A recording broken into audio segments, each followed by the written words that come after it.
Ya hemos hablado un par de veces sobre el ajedrez del siglo XIX, la época del ajedrez romántico, donde ir directamente por el rey a costa de sacrificar todo lo que se pudiese era la única manera de jugar.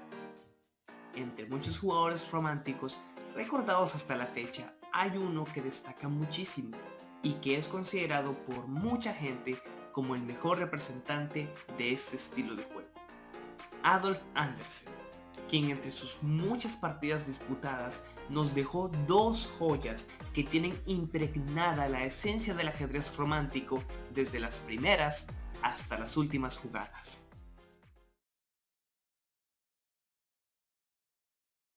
Adolf Anderssen fue un jugador alemán nacido el 6 de julio de 1818 en la ciudad de Breslavia. Es considerado uno de los máximos referentes del ajedrez romántico del siglo XIX. Además de ajedrecista, Andersen estudió también filosofía y matemáticas, siendo durante toda su vida profesor de esta última en un instituto de su ciudad natal. Su primer contacto con el ajedrez fue a los 9 años. Fue su padre quien le enseñó a jugar. Aunque a esa edad no se mostró como un joven prodigio, se dice que siempre se mostraba muy feliz al estar frente al tablero.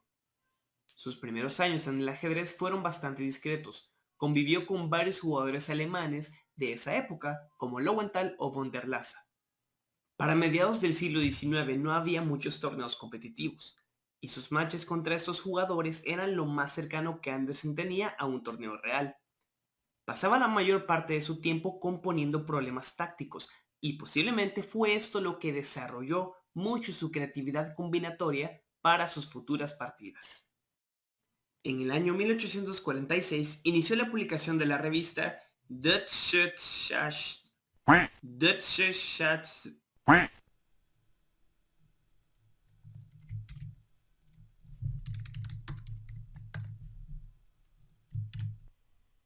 Deutsche Schachzeitung. Deutsche Schachzeitung. Que en español se traduciría como Periódico de Ajedrez Alemán. Empezó a ser reconocido como un fuerte jugador en 1848, luego de empatar su match contra Daniel Harrwitz con un marcador de 5-5. En 1851, Andersen fue invitado a un torneo internacional organizado en Londres por el mismísimo Howard Staunton, quien en ese momento era considerado como un campeón del mundo no oficial. Andersen estuvo a punto de no asistir al torneo por razones económicas, pero Staunton le ayudó con los costos del viaje. El torneo se jugó con un sistema de eliminatorias a 4 rondas.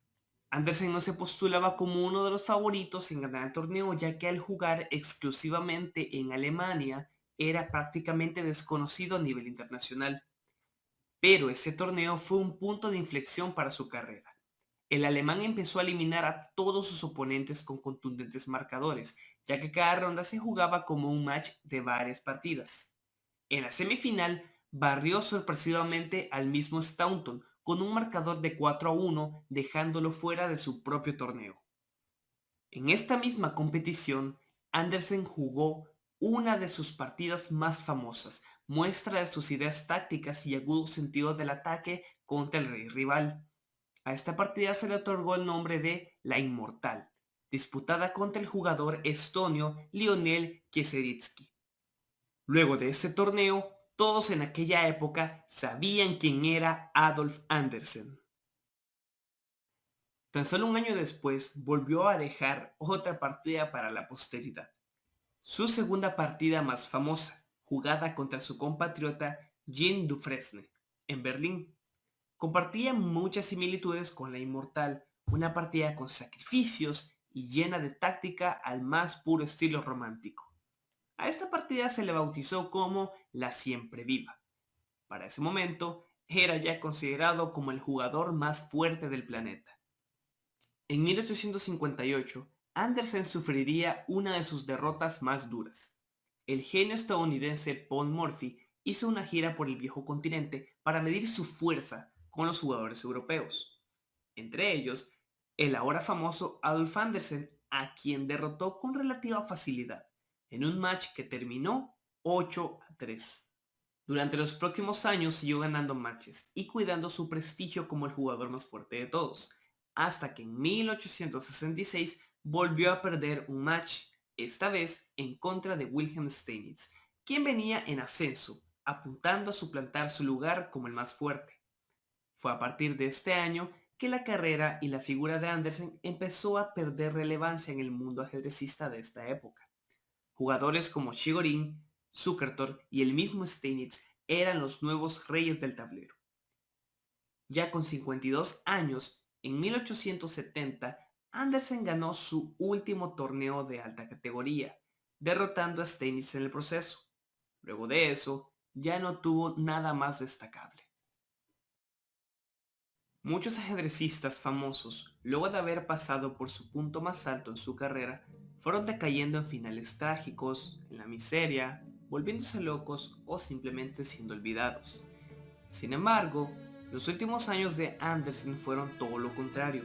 Él nunca dejó su profesión de la enseñanza de matemáticas.